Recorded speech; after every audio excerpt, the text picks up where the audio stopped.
Hello. Here's an update with the transmission shifting mechanism. I ended up changing from this braided rope to some extra cable I had lying around because it slides a little easier around corners. And it is all connected up, so you move the shifter and it pushes and pulls on the cable. But because of how massive the mech is, it's kind of hard to see it in action. It's just the only difficulty is that you can see these two cables, they've got a bit of slack on them. So what I'm going to have to do is tighten them out. Probably not in there, but with the connectors down here. So these are held on with a nut, squishing these washers around the wire so it stays in place. And then there's a secondary nut holding it onto this PVC bit right here.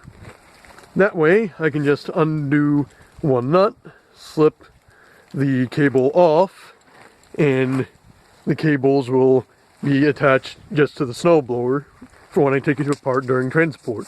You know, undo these bolts down there and whatnot. But need to put some more tension on the cables. That way it gives a more full range of shifting with this snowblower back here. You might notice the snowblower does look a little empty. That's because the wheels and the engine go on my actual working snowblower.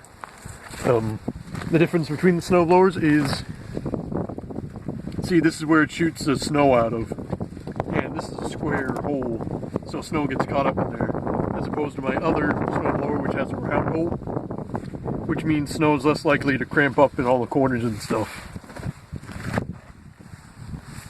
But if you haven't noticed, the snow is kind of going away. They say there's supposed to be a bit of snow tomorrow, but it's going to be fairly warm, like up in the 40s supposedly for the rest of the week. So maybe if I'm lucky, I can do a test or two at night with all the fancy light up stuff on the head. But that is all for today, so until next time, bye bye.